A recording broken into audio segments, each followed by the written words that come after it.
Imam Ibnu Qayyim mengatakan, wa rubba maghrurin bi sitrillahi alaihi wa huwa la ya'lam. Betapa banyak orang-orang yang tertipu dengan tabir Allah tanpa disadarinya. Bu, kita ini dimuliakan oleh Allah Subhanahu wa taala. Itu karena aib kita ditutup oleh Allah. Kalau masing-masing kita, saya, ibu, dibuka aibnya oleh Allah Subhanahu wa taala, tidak mungkin ibu ngaji sama saya, dan saya pun tidak mungkin datang ke sini juga. Tetapi Allah menutup aib kita masing-masing. Semua orang itu kan punya aib. Makanya jangan mencari-cari aib orang. Nanti ada orang yang mencari-cari aib kita.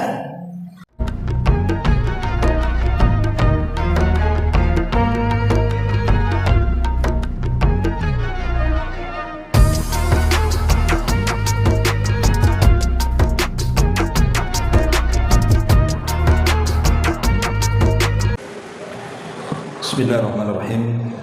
Assalamualaikum warahmatullahi wabarakatuh.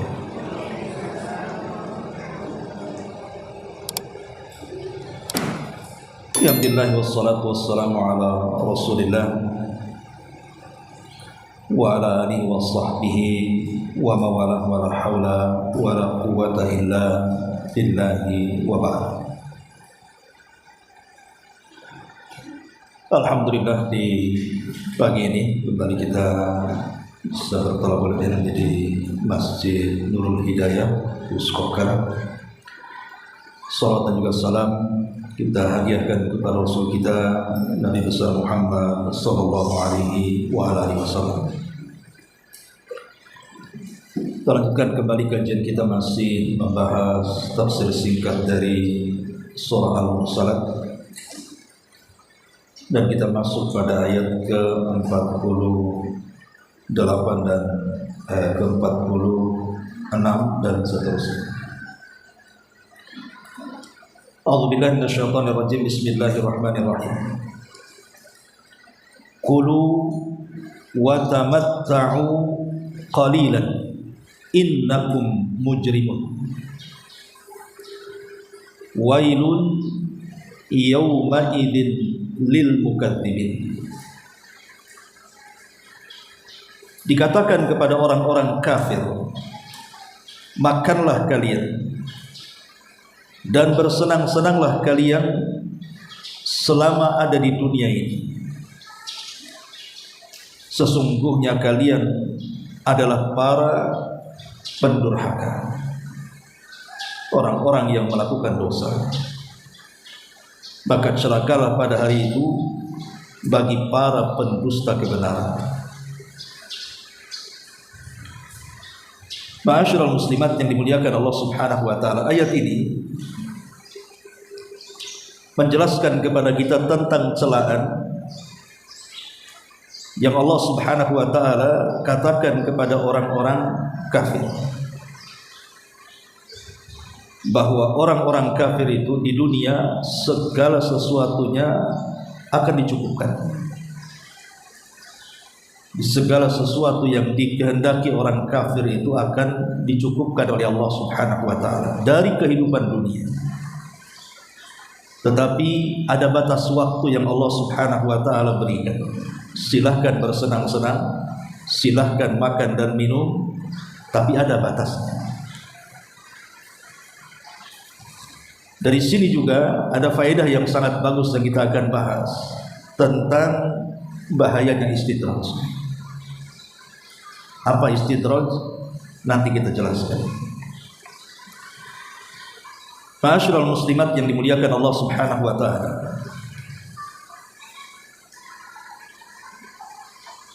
Di dalam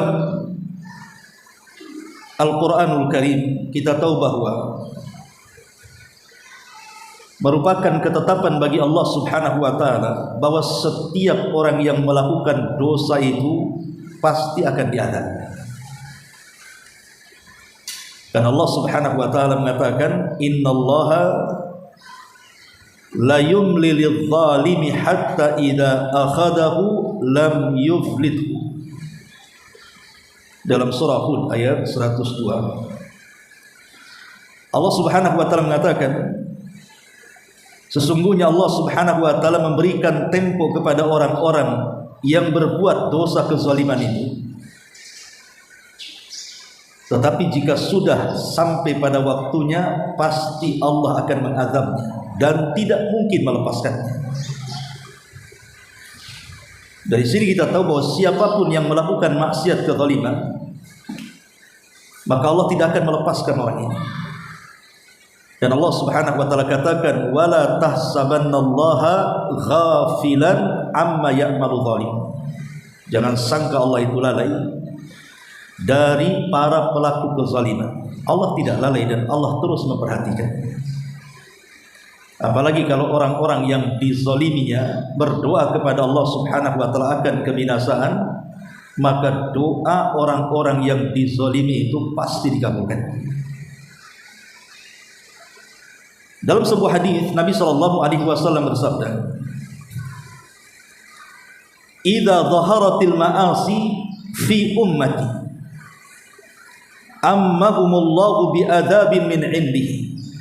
Apabila maksiat telah melanda pada umatku secara merata, maka Allah meratakan azab kepada mereka. Kemudian Ummu Salamah, istri Nabi sallallahu alaihi wasallam bertanya, "Ya Rasulullah, ama fihim yawma idzin unasun salihun?" Rasul, tidakkah di antara mereka ada orang-orang yang baik? Maka Rasul mengatakan, "Bala, ya tentu." Faqultu, kata Ummu Salamah, "Fa kaifa yasna'u ulahi?" Apa yang mereka lakukan? Qala, maka Rasul mengatakan, "Yusibuhum ma asaban nas, thumma yasiruna ila maghfiratin minallahi wa ridwan." Maka Rasul mengatakan azab itu menimpa kepada mereka sebagaimana menimpa pada umumnya manusia yang zalim. Tetapi di akhirat nanti tentu orang-orang baik yang tidak ikut maksiat akan mendapatkan ampunan dan ridha Allah Subhanahu wa taala. Artinya bahwa sebuah fitnah itu ataupun azab Allah Subhanahu wa taala, kalau Allah sudah timpakan karena maksiat sebuah kaum, maka azab itu akan merata. Tidak kenal orang baik, tidak kenal orang jahat. Makanya Allah Subhanahu wa taala mengatakan, "Fattaqu fitnatan la tusibannal ladzina zalamu minkum khassa." Takutlah akan fitnah atau akan azab yang kalau seandainya sudah turun, maka bukan hanya terkena kepada orang-orang zalim saja, tetapi orang baik pun terkena imbasnya. Maksudnya di dunia, kalau di akhirat kan tidak. Ya, orang baik akan dibalas dengan surga, orang jahatnya dengan neraka. Tapi dari sini kita tahu bahwa maksiat apapun ada balasannya, baik di dunia ataupun di akhirat. Masalahnya, ada orang-orang itu yang mereka berada di atas kemaksiatan kepada Allah Subhanahu wa taala, tapi hidupnya disenangkan. Seperti orang-orang kafir. Orang-orang kafir, lihat, mereka tidak salat seperti kita. Mereka tidak berpuasa seperti kita, mereka tidak membaca Al-Quran seperti kita. Tapi lihat, terkadang Allah bukakan rezeki. Hartanya lebih banyak dibandingkan kita, kesehatannya lebih lama dibandingkan kita, kesenangannya lebih melimpah dibandingkan kita, padahal mereka di atas kekufuran. Itulah yang disebut dengan istidraj. Ma'asyiral muslimat yang dimuliakan Allah Subhanahu wa taala,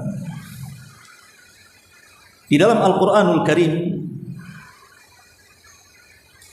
Allah Subhanahu wa taala berfirman tentang masalah istidraj ini. Di dalam surah Al-An'am ayat 44, "Falamma nasu ma dzukkiru bihi fatahna 'alaihim abwaaba kulli syai'in hatta idza farihu bima utu akhadnahum baghtatan fa idza hum mublisun." Maka tatkala mereka melupakan peringatan-peringatan yang diberikan kepada mereka, kami pun membukakan semua pintu-pintu kesenangan untuk mereka. Jadi umat dulu diberikan oleh Allah Subhanahu wa taala dengan berbagai macam nikmat. Lihat kaum Sabah dalam Quran. Bagaimana kaum Sabah itu diberikan nikmat oleh Allah yang luar biasa. Perkebunan ibarat surga dunia. Jadi orang-orang yang memanen buah-buahan itu tidak perlu memetik. Cukup membawa keranjang, letakkan di kepala, masuk keluar sudah penuh ranjangnya. Keranjangnya sudah penuh. Saking nikmatnya sampai-sampai manusia di zaman itu menyebutnya bahwa negeri Sabah itu surganya dunia.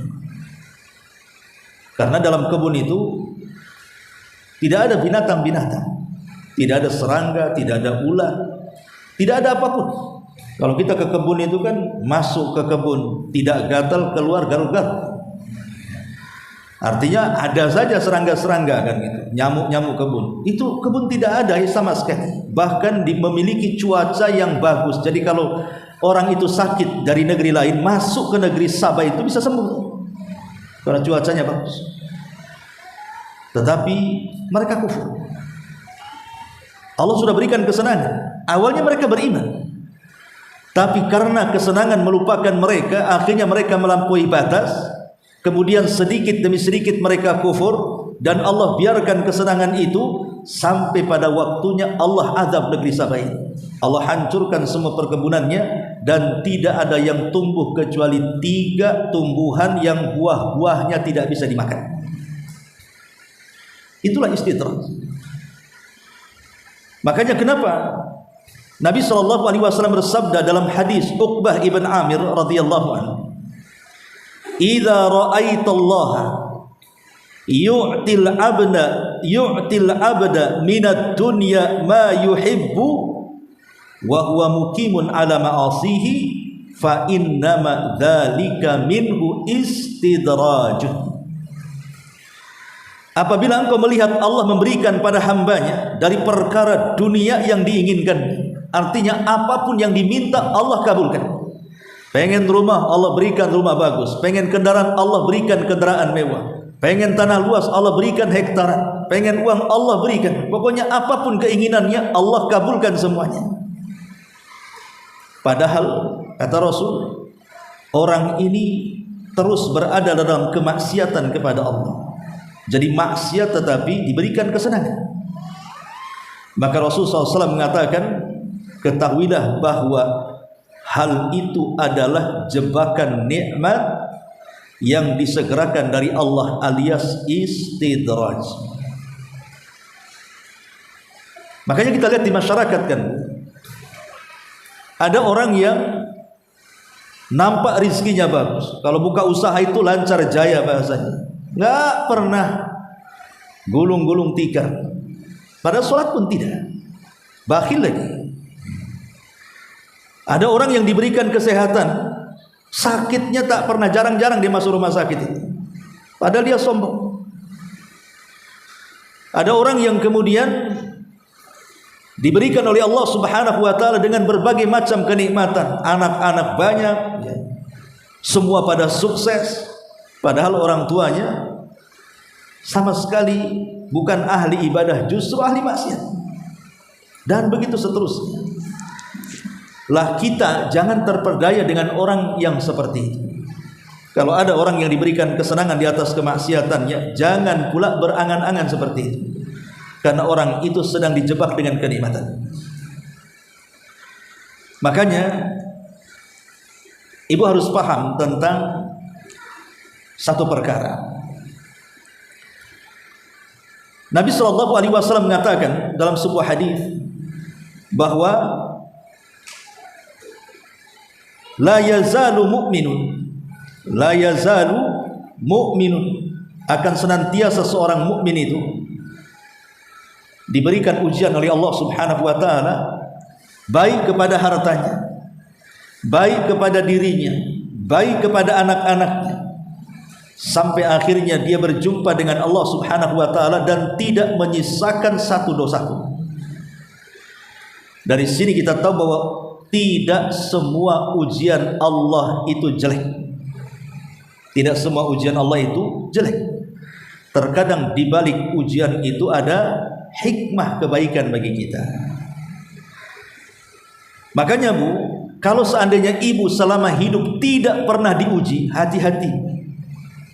Ibu kalau dalam hidup ibu ini tidak pernah diuji oleh Allah, ya badan ya sehat, usaha ya lancar, anak-anak bisa disekolahkan ya luar biasa, bisa menempuh jenjang pendidikan yang tinggi, tetapi ketaatannya berkurang. Maka kalau seandainya kita tidak diberikan ujian oleh Allah Subhanahu wa taala, kemudian kenikmatannya justru bertambah, tapi keimanannya berkurang, hati-hati. Jangan-jangan ibu sedang dijebak dengan nikmat, dijebak dengan istidraj. Tetapi kalau seandainya banyak ujian yang menimpa ibu, baru saja hijrah, sebelum hijrah, aduh usahanya lancar-lancar. Setelah hijrah, mulailah berkurang. Sebelum hijrah, Masya Allah banyak relasi, banyak kawan. Setelah hijrah dijauhi kawan-kawannya. Sebelum hijrah sehat-sehatlah badannya. Setelah hijrah asik sakit ini sakit itu saja. Maka kalau seandainya ibu diberikan berbagai macam ujian, ketika mendekatkan diri kepada Allah Subhanahu wa taala, berbahagialah.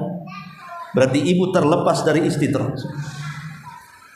Jadi kalau tidak diberikan ujian, hati-hati.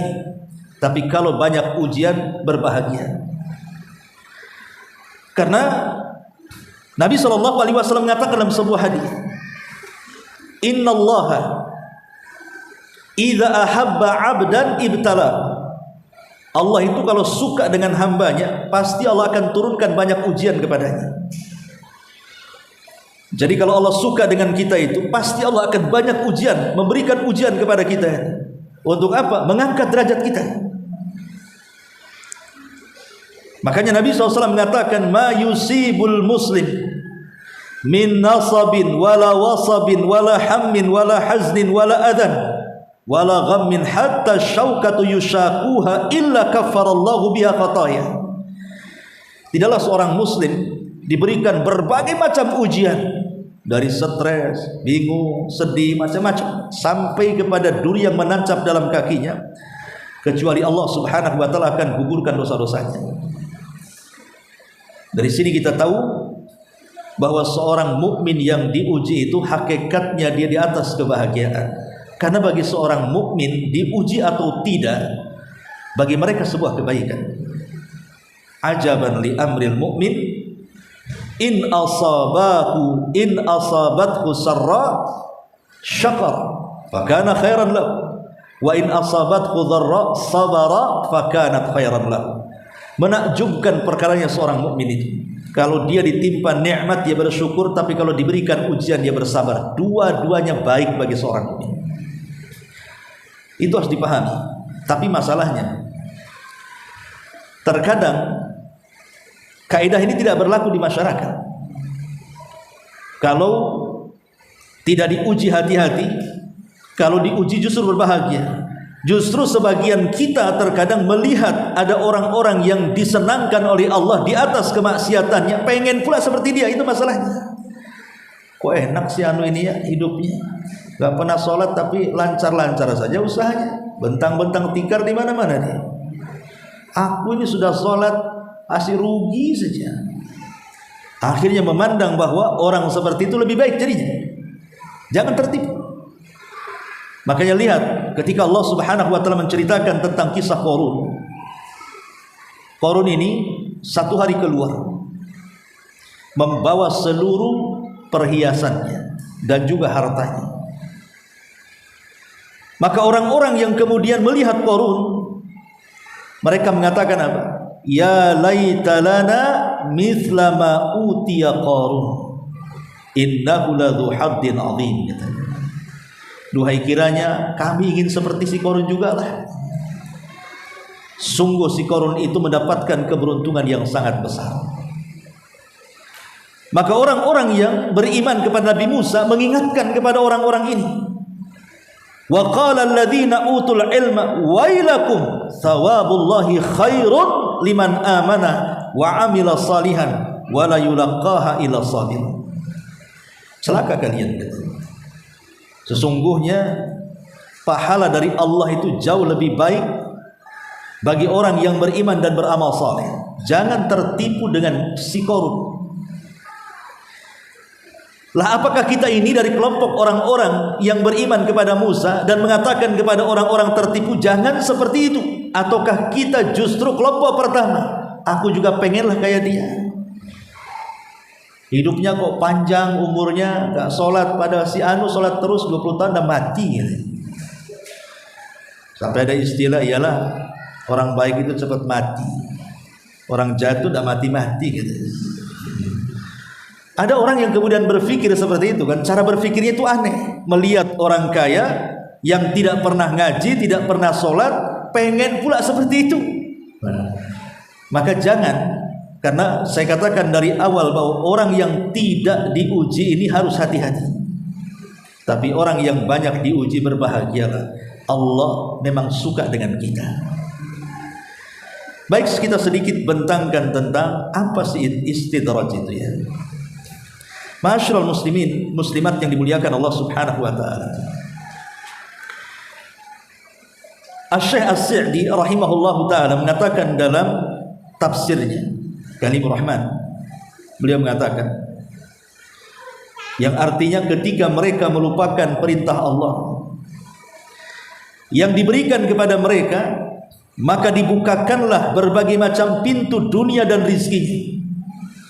Mereka pun kemudian lalai sampai mereka bergembira dengan apa yang diberikan pada mereka. Akhirnya Allah menyiksa mereka dengan tiba-tiba. Mereka pun berputus asa setelah itu. Jadi seolah-olah Al-Imam As-Sa'di mengatakan istidraj itu secara bahasa itu dari kalimat daraj. Daraj itu artinya tangga. Ya. Tangga, nanti ada bordes, tangga lagi. Nah, itu daraj. Jadi istidraj itu sengaja Allah naikkan tuh, hartanya dibanyakin, nanti dikit lagi banyak lagi, jadi kaya makin kaya, gitu maksudnya. Tapi setelah di atas Allah akan jatuhkan. Itulah istidraj.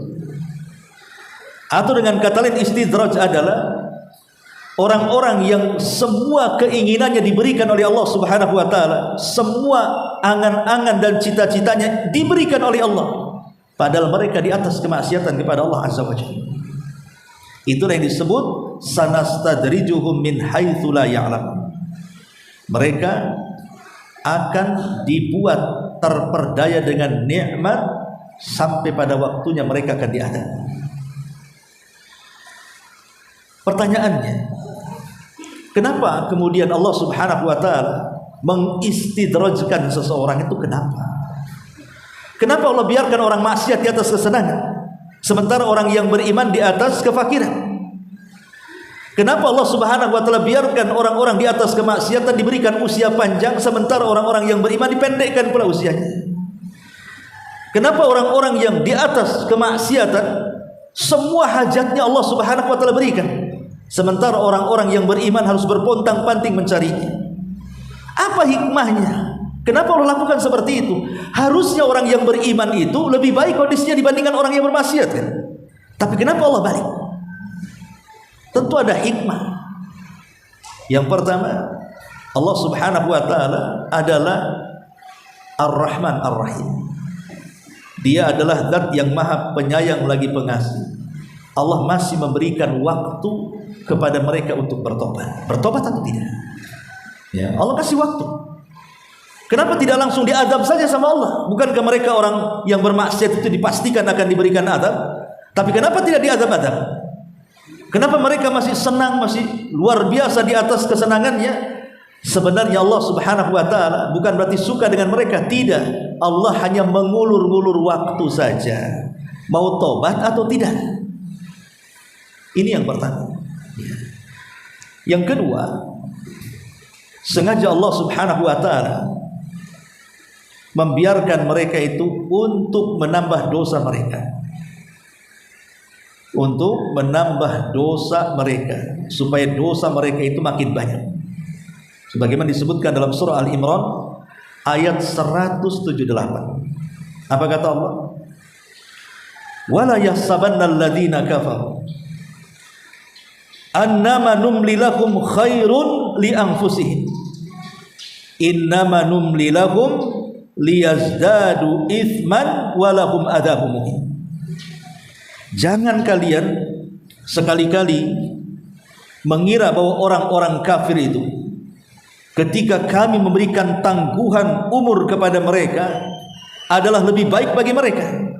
Sesungguhnya kami memberi tangguhan kepada mereka supaya tidak diazab itu karena hanyalah supaya bertambah dosa-dosa mereka, dan bagi mereka kelak azab yang justru lebih berat dan menghinakan. Jadi sengaja ditumpuk dosanya sama Allah tuh. Dibiarkan maksiat, kemudian tidak diazab. Sengaja Allah tumpuk dosanya supaya nanti ketika diazab mereka akan merasakan azab Allah yang luar biasa. Ini hikmah yang kedua. Kemudian hikmah yang ketiga adalah supaya mereka bertambah kesesatannya. Karena Allah tidak akan menyesatkan kecuali orang itu yang memilih sesat. Allah sudah membuat dua jalan. Ini loh jalan ke surga, ini jalan ke neraka. Kenapa kamu ke neraka?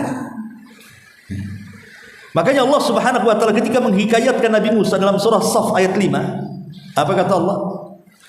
Wa idh qala Musa liqaumihi ya qaumi lima tu'dzunani wa qad ta'lamuna anni rasulullahi ilaikum falamma zaghu azaghallahu qulubahum wallahu la yahdil qaumal fasikin. Dan ingatlah ketika Musa berkata kepada kaumnya, wahai kaumku, mengapa kamu menyakiti aku, kata Musa, padahal kamu sungguh mengetahui bahwa sesungguhnya aku ini utusan Allah. Maka ketika mereka berpaling dari kebenaran, Allah memalingkan hati mereka dan Allah tidak memberikan petunjuk kepada mereka. Artinya ketika mereka berpaling, Allah palingkan sekalian. Jadi Allah itu menuruti kehendak kita. Kalau kita ingin berpaling, Allah palingkan. Nuwallihi ma tawalla. Kami palingkan kemana dia suka berpaling. Tetapi kalau kita memilih hidayah, maka Allah mengatakan, waman yujahidu fina lanahdiyannahum subulana. Siapa yang bersungguh-sungguh mencari hidayah, Allah akan berikan hidayah kepada dia. Man yuridillahu khairan yufaqihu fiddin. Siapapun yang menghendaki kebenaran, pasti Allah cerdaskan dalam agamanya. Jadi istidraj ini sengaja untuk menambahkan kesesatan. Sengaja supaya menumpuk-numpuk kesesatannya, akhirnya dia pun tersesat dan diakhiri dengan su'ul khatimah. Itulah diantara tiga hikmah kenapa Allah biarkan orang-orang yang di atas kemaksiatan itu tidak diazab, justru disenangkan. Allah sengaja mengulur waktu taubat atau tidak, atau Allah sengaja hendak menumpuk-numpukan dosa kepada dia, atau Allah sengaja menyesatkan orang itu dengan sesesat-sesatnya karena keinginan dia yang tersesat. Adapun bentuk istidraj itu banyak. Boleh jadi bentuk istidraj itu yang pertama, mungkin seseorang diberikan apapun yang diinginkannya dan apapun yang dikehendakinya, semua dikabulkan oleh Allah Subhanahu wa taala. Jadi pintu-pintu kesenangan itu dibuka selebar-lebarnya oleh Allah. Ingat, kalau ibu kemudian dimudahkan urusannya, apapun yang ibu hayalkan, apapun yang ibu cita-citakan, semua menjadi kenyataan. Pengen rumah bagus, akhirnya kebeli rumah bagus. Pengen kendaraan mewah, kebeli punya kendaraan mewah. Maka ingat, jangan-jangan di pintu istidraj kalau ibu tidak beriman dan tidak beramal saleh. Makanya Allah mengatakan tadi dalam surah Al-An'am, falamma nasu ma dzukkiru bi fatahna alaihim abwaaba kulli syai'in hatta idza farihu bima utu aqadnahum baghtatan fa idza hum mublisun. Maka tatkala mereka melupakan peringatan yang telah diberikan kepada mereka, kami pun membukakan semua pintu-pintu kesenangan untuk mereka, sehingga apabila mereka bergembira dengan apa yang telah diberikan kepada mereka, kami siksa mereka dengan sekonyong-konyong, maka mereka pun terdiam berputus asa. Yang kedua, bentuk istidraj, contohnya yang sering tadi saya katakan, ibu dipanjangkan umurnya, padahal ibu banyak maksiatnya. Di dalam surah Al-Anbiya ayat 42 sampai 44 Allah katakan, kul man yakla'ukum bil-laili wan-nahari minar rahman bal hum an dzikri rabbihim mu'ridun am lahum alihatan tamna'uhum min dunina la yastati'una nasra anfusihim wala hum minna yushabun bal matta'na ulaika wa aba'ahum hatta tala alaihimul umur afala yarawna anna na'til arda nanqusuha min atrafiha afahumul ghalibun. Katakan wahai Muhammad, siapakah yang dapat memelihara kamu di waktu malam dan di siang hari dari azab Allah? Yang Maha Pemurah itu sebenarnya mereka adalah orang-orang yang berpaling dari mengingat Rabb mereka. Atau adakah mereka mempunyai Tuhan-Tuhan yang dapat memelihara mereka dari azab kami? Tuhan-Tuhan itu tidak sanggup menolong diri mereka sendiri dan tidak pula mereka dilindungi dari azab kami. Di sini syahidnya, sebenarnya kami telah memberikan mereka dan bapak-bapak mereka kenikmatan hidup yang megah di dunia, sehingga kami panjangkan umur mereka. Maka apakah mereka tidak melihat bahwasannya kami mendatangi negeri-negeri orang kafir, lalu kami kurangi luasnya dari segala penjurunya? Maka apakah mereka yang menang? Di sini Allah Subhanahu wa taala mengatakan, hatta tala alaihimul umur. Allah mengingatkan soal umur di sini.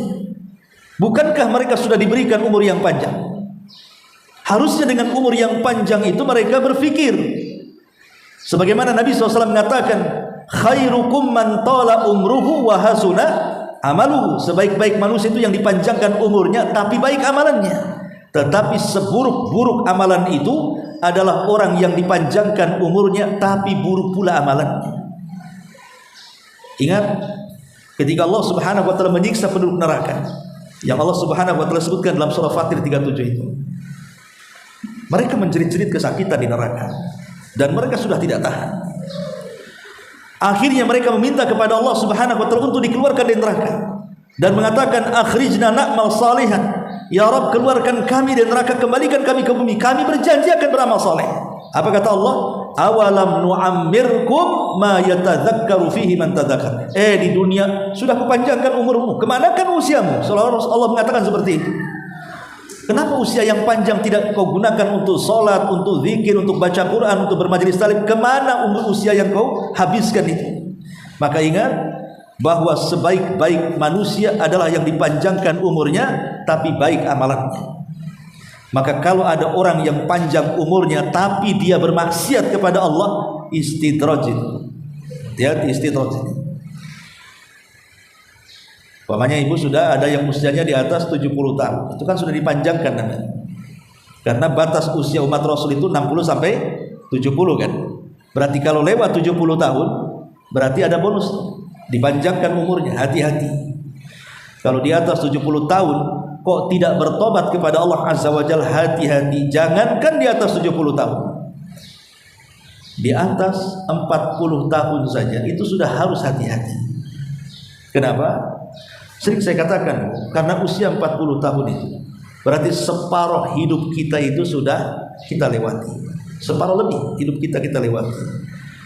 Kalau kata Nabi SAW, usia umatku 60 sampai 70 tahun, kemudian usia kita di atas 40, anggaplah 40 tahun, berarti separuh lebih kan.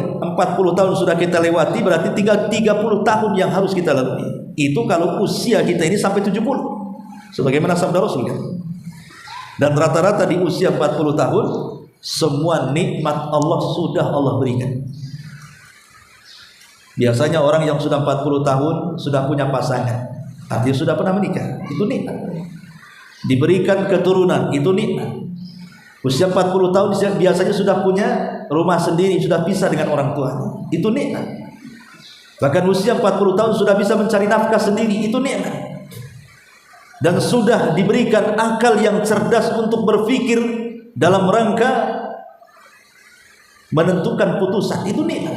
Jadi hampir separuh nikmat Allah di usia 40 tahun itu sudah dikasih.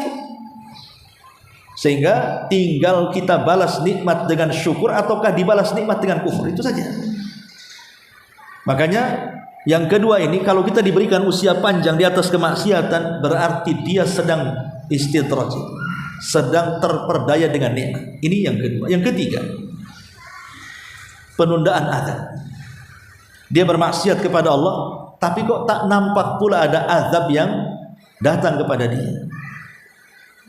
sholat tidak, preman lagi, tukang zalimi orang. Tapi tak ada nampak azabnya, entah sakit, disetrukan atau apa. Tidak ada juga. Nih orang nih kalau ditunda azabnya, merasa tidak sholat, tidak puasa, tidak zakat, menzalimi orang, kok tidak ada sinyal tanda-tandanya, ini istidraj. Karena azab Allah itu tidak mesti di dunia. Ada yang didahulukan di dunia, ada yang diakhirkan di akhirat. Di dunia dia boleh lepas dari pengadilan Allah, tapi di akhirat dia tidak mungkin lepas dari pengadilan Allah. Makanya ketika kita berbicara tentang Ashabul Uhdud dalam surah Al-Buruj, ada kisah Ashabul Uhdud. Kisah Ashabul Uhdud dalam surah Al-Buruj itu kan menceritakan tentang seorang raja zalim yang membakar 20.000 orang yang beriman hidup-hidup. Tetapi Allah tidak menyebutkan balasan di dunia kepada para pembakar orang-orang yang beriman itu. Apakah kemudian mereka lantas lepas dari azab Allah? Tidak. Di dunia mereka bisa lepas, di akhirat tidak mungkin lepas. Makanya ketika kemudian orang di atas kemaksiatan kok ditunda azabnya di dunia, ketahuilah dia sedang terpedaya dengan nikmat ataupun istidraj. Ini yang ketiga. Kemudian yang keempat, gambaran istidraj adalah merasa dimuliakan manusia. Merasa dimuliakan manusia. Seperti para pemimpin-pemimpin, ya, oknumlah para pemimpin-pemimpin daerah. Mungkin dia wali kota, mungkin dia gubernur, mungkin dia menteri, bahkan mungkin presiden. Dilulukan oleh rakyatnya, dilulukan oleh bawahannya. Padahal dia ahli maksiat sebenarnya. Dia menghadap kepada manusia itu hanya pencitraan saja. Kan para pemimpin kan rata-rata pencitraan saja kan. Tidak sungguhan supaya mendapatkan suara. Kalau sudah didapat suaranya dan menjadi pemimpin, lupa pula dengan janji-janjinya. Tapi karena dia seorang pemimpin, dia pandai saja membuat pencitraan, akhirnya seolah-olah dihargai, dihormati, disanjung, kemana datang disambut oleh orang-orang. Sementara pemimpin ini di atas kemaksiatan kepada Allah, tidak sholat, ya Ramadan tidak puasa, ya tidak mau zakat, bakhil na'udzubillah. Maka ingat, kepemimpinan yang ia sedang pegang itu adalah istidraj bagi dia. Nanti akan datang waktunya membalik keadaan. Apalagi kepemimpinan itu kan di negeri kita hanya terbatas beberapa tahun saja. Ya bisa mencalonkan kembali, bisa juga tidak kan. Tapi kalau mendapatkan sanjungan di atas kemaksiatan, hati-hati, itu istidraj. Akan datang kondisi berbalik kepada dia. Nah, ini juga diantara gambaran istidraj. Ya. Kemudian juga diantara gambaran istidraj adalah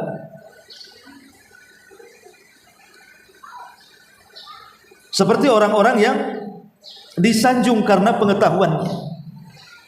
Disanjung karena pengetahuannya. Mungkin seorang ustaz, tidak mesti orang awam. Seorang ustaz, seorang kiai, seorang ulama pun bisa istidraj. Ketika kemudian ilmunya itu hanya untuk riya-riyaan saja, hanya untuk bantah-bantahan saja, hanya untuk supaya orang menganggapnya dia seorang ustaz, seorang alim, seorang ulama, supaya mendapatkan pujian orang. Lah pujian orang kepada dirinya ketika dia hanya untuk riya saja, maka pujian itu bisa jadi istidraj bagi dia. Nah, ini juga termasuk istidraj juga. Istidraj dengan ilmunya atau istidraj dengan ibadahnya. Istidraj dengan ibadahnya, nampak ahli puasa, nampak ahli sholat malam, nampak ahli zikir, nampak ahli baca Quran, sehingga orang mengaguminya. Padahal niat dia itu supaya orang menganggap dia ahli ibadah saja kan. Lah sanjungan orang-orang kepadanya, hati-hati, itu bagian daripada istidraj juga. Ma'asyiral muslimin wal muslimat rahimani wa rahimakumullah. Dan banyak lagi bentuk-bentuk istidraj, termasuk juga orang yang diberikan kesehatan tetapi dia di atas kemaksiatan. Nikmat dunia semakin bertambah tapi iman pula semakin turun. Mendapatkan kemudahan dalam segala hal dalam kehidupannya tetapi dia bermaksiat kepada Allah. Rizki yang bertambah di atas kemaksiatan, semakin kaya tapi kikir, dan macam-macam lah bentuk istidraj ini. Lah ini semua dikatakan oleh para ulama. Ini ada satu nasihat bagus. Apa kata ulama? Khif min wujudi ihsanihi ilaika wadawami isaatika ma'ahu an yakuna dzalika istidrajan sanastadrijuhum min haitsu la ya'lam. Takutlah, kata para ulama salaf, takutlah jika kamu selalu mendapatkan kebaikan-kebaikan dari Allah, sedangkan kamu tetap berada dalam kemaksiatan kepadanya.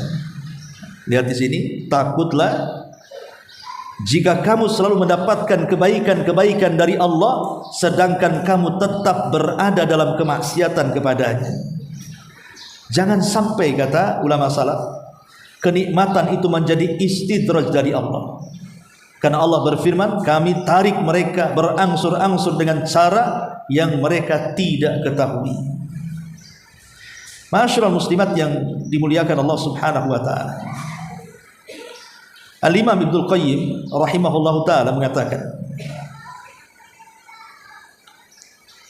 rubba mustadrajin bi ni'amillahi alaihi wa huwa la ya'lam, wa rubba maghrurin bi sitrillahi alaihi wa huwa la ya'lam, wa rubba maftunin bi thana'in nasi alaihi wa huwa la ya'lam. Apa kata Imam Ibnu Qayyim? Betapa banyak orang-orang yang terperdaya dengan nikmat Allah tanpa disadarinya. Betapa banyak orang-orang yang tertipu dengan tabir Allah tanpa disadarinya. Dan betapa banyak orang-orang yang terfitnah dengan pujian manusia kepada dia tanpa disadarinya. Apa maknanya di sini? Di sini kalimat yang pertama, rubba mustadrajin bi ni'amillahi alaihi wa huwa la ya'lam. Betapa banyak orang-orang yang terpedaya dengan nikmat Allah tanpa disadarinya. Artinya, ada orang yang berpikir begini, ibu ini makin kaya, padahal tidak sholat, tidak puasa, tidak zakat. Dia pikir bahwa kekayaan yang Allah Subhanahu wa taala anugerahkan kepada dia itu, Allah sedang memuliakan dirinya. Terpedaya dia. Jangan-jangan Allah sedang memuliakan saya.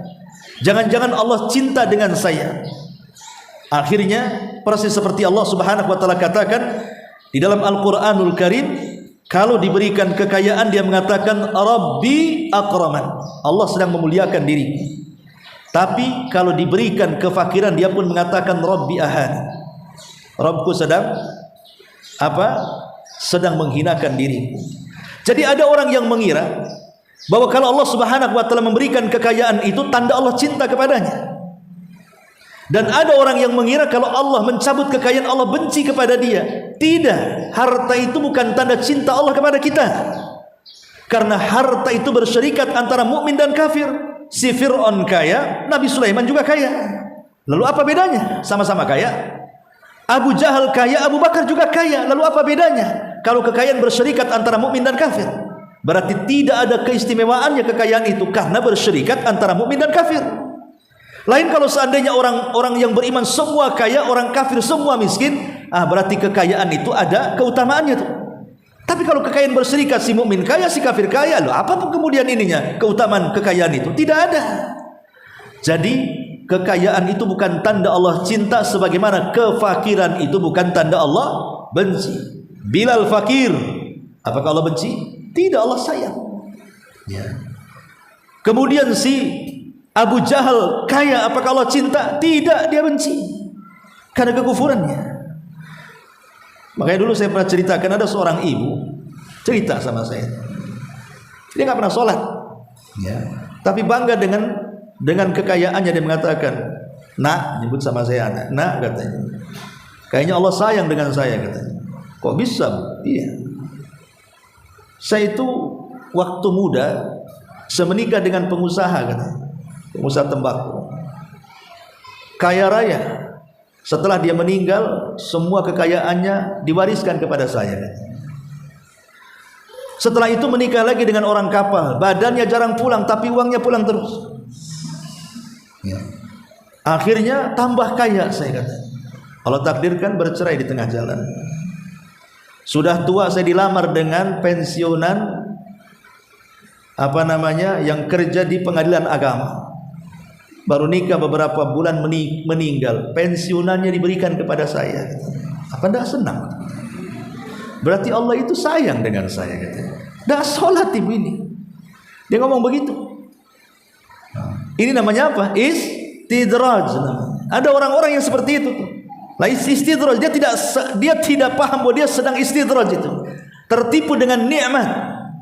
Kalau dia sampai mati seperti itu, naudzubillah tsumma naudzubillah. Jadi berapa banyak kenikmatan yang Allah berikan itu, manusia terperdaya dan dia tidak tahu bahwa itu istidraj.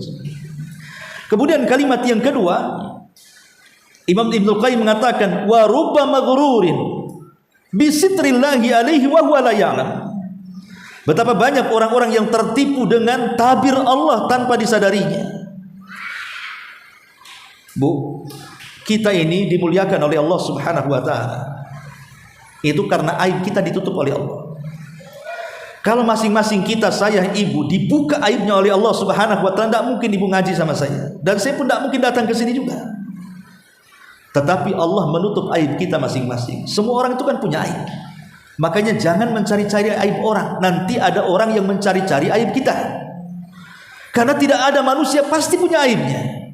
Manusia dimuliakan itu kan ditutup saja aibnya itu. Kenapa orang masih hormat kepada pejabat, hormat kepada ustaz, hormat kepada kiai, hormat kepada orang-orang yang dia hormati? Karena aibnya masih ditutup. Satu saja aib kita dibongkar oleh Allah Azza wa Jalla, boleh jadi orang meludahi muka kita atau meletakkan tanah di atas kepala kita. Oh, rupanya si Anu itu baru tahu. Nampak saja baik, rupanya di belakang itu penjahat kelas kakap, umpamanya. Ya. Lah terkadang ketika Allah menutup aib kita, kita tidak sadar. Dengan kemaksiatan yang terus dilakukan, Allah masih menutup. Dia tidak sadar Allah sudah mengincar dia. Harusnya ketika kemudian kemaksiatan pertama Allah tutup, kemaksiatan kedua Allah tutup, kemaksiatan ketiga Allah tutup, harusnya kita sadar, cepat bertobat, kan begitu. Ini enggak, karena merasa tidak diketahui orang, makin pula dia luar biasa maksiatnya. Sampai pada waktunya betul-betul terbongkar, baru dia tahu rasa. Itu istidraj. Jadi kalau kita melakukan dosa kemudian masih ditutup, maka bersyukurlah, cepat bertobat. Jangan menunggu aib kita dibongkar Allah Subhanahu wa taala. Karena istidraj namanya. Kemudian kalimat yang ketiga, wa rubba maftunin bi sana'in nasi alaihi wa huwa la ya'lam. Betapa banyak orang-orang yang terfitnah dengan pujian-pujian manusia kepadanya tanpa dia sadari, itu pula yang menjadikan lupa diri. Harusnya pujian manusia menjadi introspeksi diri, bukan menjadi lupa diri. Tapi kebanyakan pujian manusia itu menjadi lupa diri, bukan menjadi introspeksi diri. Akhirnya kemudian terlena dengan pujian-pujian itu, timbullah riya, timbullah ujub, timbullah sum'ah, yang ia tidak sadar dia sedang istidraj. Ya. Ma'asyiral muslimat yang dimuliakan Allah Subhanahu wa taala. Makanya hadis yang tadi saya jelaskan, Nabi SAW mengatakan, innallaha yu'tid dunya man yuhib wa ma la yuhib wa la yu'til imana illa man yuhib. Ingat, Allah memberikan kenikmatan dunia kepada orang yang dicintainya dan kepada orang yang tidak dicintainya. Tetapi Allah tidak akan memberikan iman kecuali kepada orang yang dicintainya saja. Maka carilah iman, bukan mencari dunia. Kalaupun harus mencari dunia, carilah di atas iman. Maka insya Allah dengan itu kita akan diselamatkan dari istidraj. Adapun sebab istidraj, kenapa orang sampai terlupakan, terperdaya dengan nikmat? Pertama, karena kekufuran. Allah mengatakan, wala yahsabanna alladziina kafaru annama numli lahum khairun li anfusihim. Apakah orang-orang kafir mengira bahwa kami memberikan tangguhan kepada mereka, tidak diazab, itu lebih baik bagi mereka? Tidak, itu jelek bagi mereka. Maka sebab terjadinya istidraj itu karena kekufuran manusia kepada, tidak yakin dengan Allah. Kemudian yang kedua, sebab istidraj itu karena istihza, mengolok-olok syariat Islam, mengolok-olok Allah, mengolok-olok Rasulnya. Termasuk juga sebab istidraj karena masyaqatu an-nabi sallallahu alaihi wasallam wa mu'adatun nabi sallallahu alaihi wasallam wa ittiba'u ghaira sabilil mu'minin. Karena memusuhi Nabi dan mengikuti jalan selain jalan para sahabat Nabi sallallahu alaihi wasallam. Kemudian yang keempat, sebab istidraj karena ini yang kebanyakan, karena kezaliman dan karena melampaui batas.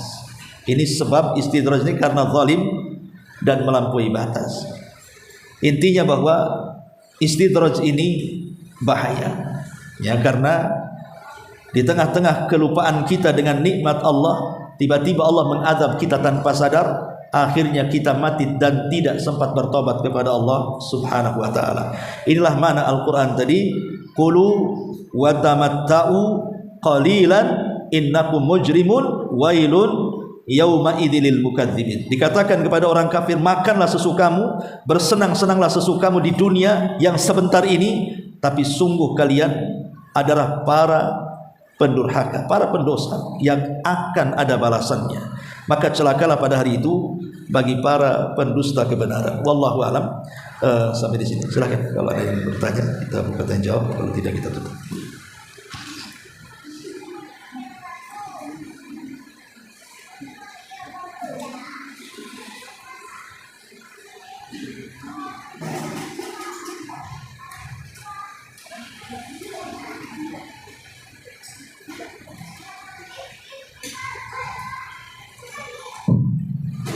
Assalamualaikum Ustaz. Waalaikumsalam.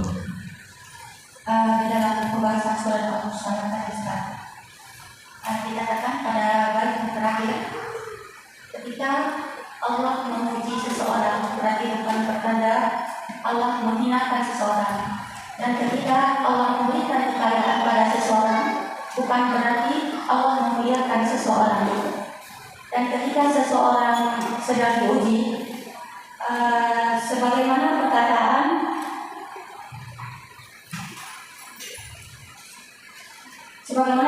Nabi Musa kepada pengikutnya ketika Musa berkata, wahai kaumku, mengapa engkau menyakitiku? Di situ seperti ada rasa kesedihan atau kekecewaan. Berarti di sini kita sebagai seorang hamba, ketika iman kita lagi turun, Ustaz, kita yakin bahwa sesuatu apa yang Allah berikan kepada kita itu bentuk kasih sayang Allah, bentuk tanda cinta Allah kepada kita. Namun di antara kata sayang dan cinta kita sebagai hamba ini ada rasa kecewa, ada rasa sedih. Terus kita mengeluarkan air mata. Cuma kita tidak mengatakan kenapa Allah memuji kita. Cuma rasa sakit itu ada pada diri kita sebagaimana Musa. Apakah Musa itu juga merasa sakit gitu Ustaz? Berarti diperbolehkan di sini Ustaz rasa-rasa yang demikian pada diri kita. Iya, alhamdulillah. Ketika Nabi Shallallahu Alaihi Wasallam diuji dengan meninggalnya putra beliau Ibrahim dari putra Maria Kiptia, budak beliau, Nabi Shallallahu Alaihi Wasallam menangis lama. Jadi Nabi SAW itu sampai menangis, ada yang mengatakan 3 hari. Terus terpikirkan Ibrahim dan selalu meneteskan air mata. Abdurrahman ibn Auf tidak tega dengan kondisi Rasul. Ya wajar kan, karena Ibrahim meninggal itu di usia Rasul sudah tua. Sudah hampir meninggal Nabi itu. Artinya sudah di usia 50 tahun lebih dia dikaruniai lagi seorang anak. Sementara ketika Rasul masih muda, dikarunia anak laki-laki Ibrahim dan Qasim meninggal dunia juga di waktu bayi. Sehingga ketika di masa tuanya dianugerahi anak laki-laki, apa enggak senang? Tiba-tiba hanya usianya 1 tahun 6 bulan meninggal dunia. Sehingga kesedihan Rasul itu manusiawi. Beliau sampai meneteskan air mata. Dan itu selama 3 hari. Jadi Abdurrahman bin Auf radhiyallahu anhu bertanya kepada Rasul, Rasul, bukankah kau yang melarang kami tidak boleh melakukan niyah ketika ada orang yang kita cintai yang meninggalkan kita? Tapi Rasul mengatakan, ya Abdurrahman, ini bukan niyah, ini tangisan rahmat, tangisan kasih sayang saya kepada anak saya. Kemudian Rasul mengatakan di hadapan Abdurrahman, ya Abdurrahman, innal aina latadma wa innal qalba latahzan wa inna bifiraqika ya Ibrahim lamahzunun wa manaqulu illa ma yarda rabbuna. Wahai Abdurrahman, yang namanya mata itu bisa mengaliri air mata, yang namanya hati itu bisa bersedih. Tetapi perpisahanku dengan Ibrahim sungguh menyesakkan dada. Tetapi kata Rasul, aku berusaha untuk tidak menyebutkan kata-kata kecuali yang diridhai Allah saja. Dari sini bahwa Rasulullah SAW sesak dadanya. Dia diuji oleh Allah, sesak dadanya. Bahkan nangis pula dia. Tetapi Nabi SAW menjaga sesesak-sesaknya dada kita ketika diberikan ujian. Sederas-derasnya air mata kita saat diberikan ujian, jangan sampai mengeluarkan kata-kata yang Allah murka. Itu saja. Jangan sampai. Dalam kondisi ujian apapun, entah ibu diuji dengan sakit berkepanjangan, ekonomi yang kemudian terus merosot, ujian dalam rumah tangga, mungkin suami selingkuh, atau mungkin faktor ekonomi, anak nakal-nakal dan begitu seterusnya. Boleh kita bersedih, boleh kita sesak dadanya, tapi minimalnya jangan tasakhut, mengeluarkan kata-kata yang Allah murka. Karena Nabi yang mengatakan, Nabi SAW mengatakan, innallaha idza ahabba 'abdan ibtalahu, faman radiya falahu ridha, wa man sakhita falahu sukhtu. Allah itu kalau suka dengan hamba, Allah uji hamba itu. Barang siapa yang redha, Allah suka dengan dia. Barang siapa yang benci dengan ujian itu, Allah juga benci dengan dia. Maka boleh kita sesak dada, boleh kita menangis, tapi jaga lisan. Ya. Jangan kita katakan, kenapa si aku saja, kenapa si anu enak-enak terus, kenapa anakku saja yang nakal, kenapa anak orang lain soleh-soleh, kenapa suamiku yang begini, kenapa suami orang tidak. Jangan seperti itu. Karena itu menjadikan objek celaan kepada Allah Subhanahu wa taala, seolah-olah Allah mengirim ujian itu bukan disikapi sebagai ujian, tapi disikapi sebagai azab. Seolah-olah Allah sedang mengadab dia. Allah tidak sedang mengadab kita, Allah sedang menguji kita. Jangan samakan ujian dengan azab. Makanya Nabi SAW ketika dilempari oleh penduduk Taif, sehingga Rasul harus lari tunggang langgang menyelamatkan diri dan Zaid ibn Haritha, Rasul hanya mengatakan di pelariannya, illam yakun alayya sakhatun fala ubadi. Ya Rabb, kalau ujian berat ini bukan karena kemurkaanmu kepada aku, enggak peduli, silahkan kau uji aku, tapi jangan berupa azabmu kepada aku. Tapi kalau ujian dalam berupa azabmu kepada aku, maka aku tidak siap. Tapi kalau ujian ini berupa kasih sayangmu kepada aku, bukan dalam rangka kemurkaanmu, silahkan uji saya sebanyak-banyaknya. Tapi Rasul juga berdoa di dalam doa yang lainnya, wala taj'al musibatana fi dinina. Jangan kau uji kami ya Rabb dalam agama kami. Kalau kau uji dalam harta silahkan, kau uji dalam kesehatan silahkan, kau uji dalam ekonomi silahkan, kau uji dalam keluarga silahkan, tapi agama jangan kau uji. Karena kalau agama kita diuji, bisa kufur, bisa musyrik, bisa sesat. Urusannya bukan dunia sampai ke akhirat. Tapi kalau kita diuji harta kita, diuji kesehatan kita, paling tinggi mati. Habis mati tidak ada lagi ujian itu. Tapi kalau ujian agama itu dengan kematian, bukan berarti selesai sampai di situ. Ada pertanggungjawabannya sampai ke neraka. Lah makanya dari sini, seseorang menangis, sesak dada tidak ada masalah, tapi jaga lisan saja. Jangan sampai mengatakan sesuatu yang Allah murkai. Wallahu a'lam. Terkait dengan ujian yang Allah berikan kepada kita, Ustaz. Terkadang kita tanpa terasa, sampai kita berpikir, kita duduk merenung, kita berpikir, kemarin Allah menguji kita A, hari ini B, besok C, D dan E. Terus terlintas di pikiran kita mengatakan, apalagi ya Allah akan berikan kepadaku, apakah aku kuat untuk menanti semua ini? Dari penjagaan Ustaz tadi berarti kita mengucapkan hal yang demikian tidak terlarang, Ustaz. Alhamdulillah, gini Bu ya, kalau seandainya kita ini bertubi-tubi diberikan ujian oleh Allah Subhanahu wa taala, maka itu tanda bahwa Allah Subhanahu wa taala memandang keimanan kita kuat. Kan Allah tidak mungkin menguji kecuali dengan kadar keimanan kita. Kalau iman kita kuat, berat ujiannya tuh. Tapi kalau iman kita rendah, pasti akan diringankan ujiannya. Ketika kemudian hari ini diuji ini, besok diuji itu, lusa diuji dan begitu seterusnya, maka Allah sebenarnya menganggap iman kita ini kuat. Dan kita tidak boleh bersuudzon kepada Allah Subhanahu wa taala, apalagi karena tadi pagi saya sudah jelaskan di masjid sebelah, kalau ujian itu semakin berat semakin hari, berarti kemudahan itu akan segera datang. Ingat ya, semakin kuat ujian, berarti kemudahan itu akan segera datang. Karena tidak mungkin Allah itu menciptakan kesulitan dan tidak ada kemudahan. Justru di balik kesulitan itu ada kemudahan. Bahkan 2 kemudahan, 3 kemudahan, 4 kemudahan, dan begitu seterusnya. Yang diperlukan kita adalah sabar. Yang diperlukan kita adalah sabar. Di situ Allah Subhanahu wa taala mengatakan, wa basyiri sabirin alladzina idza asabatkum musibatun qalu inna lillahi wa inna ilaihi raji'un.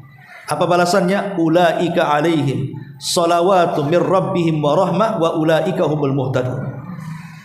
Beri kabar gembira kepada orang-orang yang sabar dengan ujian itu, yang apabila datang ujian kepada mereka, mereka mengembalikan semuanya kepada Allah. Inna lillah, semua datang dari Allah, wa inna ilaihi raji'un, dan akan dikembalikan kepada Allah Azza wa Jalla. Apa balasan orang yang mengucapkan istirja dengan kesabarannya? Maka mereka, satu, akan mendapatkan pujian Allah. Allah akan memuji kita di hadapan para malaikat. Bayangkan, Allah sedang memuji kita di hadapan para malaikatnya loh. Bayangkan, jangankan Allah memuji kita, pamannya Presiden Prabowo memuji ibu di hadapan rakyat Indonesia live, semua YouTube, semua Facebook, semua TikTok. Ibu dengar, bahagia nggak? Besar bu, besar kepala mungkin ibu. Wah, Presiden muji saya. Ini baru Bapak Prabowo. Macam mana pula yang menciptakan Bapak Prabowo? Allah Subhanahu wa taala memuji di hadapan malaikat lagi. Kalau Allah sudah memuji, tidak ada manusia yang berhak mencela dia. Ulaika alaihim salawatu mir rabbihim. Cukup sampai di sini? Tidak. Wa rahmah, Allah berikan kasih sayang. Dan kalau Allah sudah turunkan kasih sayangnya, berarti kita akan dijaga oleh Allah. Karena orang yang menyayangi kepada orang yang disayangi pasti menjaga. Kalau seandainya suami sayang dengan ibu, pasti ibu akan dijaga suami. Walillahi masalul a'la. Maka Allah lebih berhak untuk itu. Cukup sampai di sini? Tidak. Wa ulaika humul muhtadun. Hidupnya diarahkan oleh Allah, dapat hidayah. Inilah pahala orang yang sabar. Seandainya tidak ada pahala kecuali 3 perkara ini saja, sudah cukup. Dapat pujian Allah, dapat rahmat Allah, dapat petunjuk Allah. Ini yang kita cari di dunia, dan itu diberikan kepada orang-orang yang sabar ketika mendapatkan ujian. Dahulu Al-Imam Al-Asma'i rahimahullahu ta'ala, seorang ulama ahli bahasa, menceritakan dia berdua dengan kawan sedang safar untuk talabul ilmi. Allah takdirkan Al-Imam Al-Asma'i ini kehabisan bekal di jalannya habis, sampai dia hampir menemui ajalnya, sudah putus asa, sudah mati saja. Gimana? Tersesat di padang pasir, siapa yang akan menolong? Ya. Kalau tersesat di hutan masih mendingan lah, kita bisa berburu, kita bisa ngambil buah-buahan. Kalau tersesat di padang pasir, apa yang mau diburu? Kadal gurun kan gitu, nggak ada air. Tapi Allah takdirkan ketika di atas keputusasaannya Imam Asma'i dan kawan ini mendapatkan satu tenda di situ. Rupanya tenda itu dihuni oleh seorang ibu yang sudah renta. Dia juga beternak dengan kambing-kambing di sekitarnya. Ketika Imam Al-Asma'i dengan kawannya kemudian bersinggah di tempat ibu itu, rupanya ibu itu orang baik. Kemudian Imam Al-Asma'i mengatakan kepada ibu itu terus terang bahwa dia tersesat di jalan, kehabisan bekal. Dan ibu itu akan berjanji bahwa sebentar lagi engkau akan makan di sini. Nanti kita akan sembelihkan seekor kambing dan kita akan sediakan makanan untukmu. Tapi tunggu dulu, aku tidak bisa berbuat apa-apa tanpa anakku, katanya. Dan anakku sedang pergi. Tunggu beberapa saat, nanti dia akan datang. Dari kejauhan rupanya ada 2 unta. Yang satu ditunggangi manusia, yang satu tidak ditunggangi.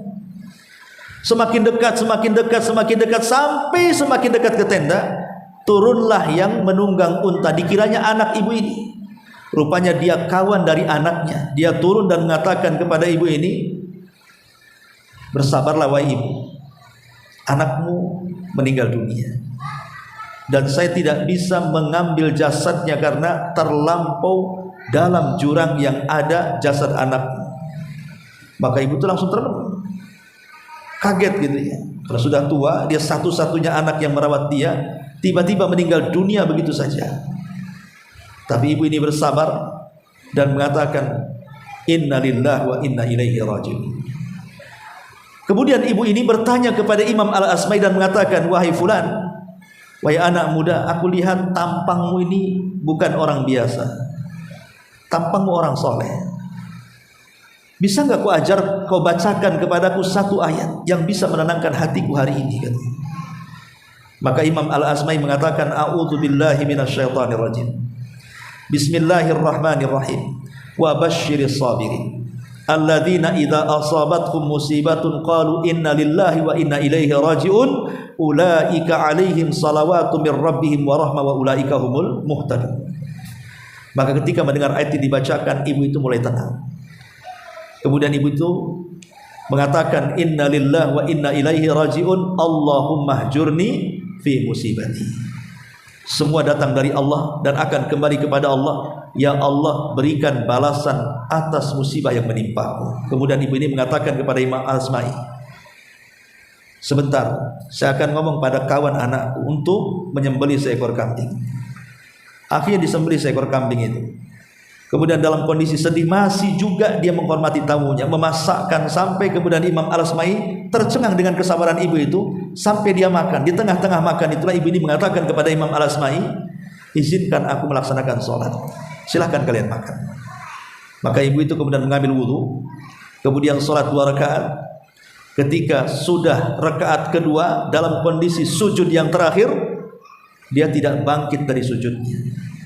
Rupanya karena dia terserang jantung karena kaget mendadak anaknya meninggal. Saat sujud itulah Allah cabut nyawanya. Kata Imam Al-Asma'i, demi Allah aku tidak pernah melihat orang sesabar ibu itu. Padahal dia seorang ulama dan ibu itu orang awam. Tapi kata Imam Al-Asma'i, aku tidak pernah melihat orang sesabar ibu itu. Luar biasa kesabarannya. Wallahu a'lam.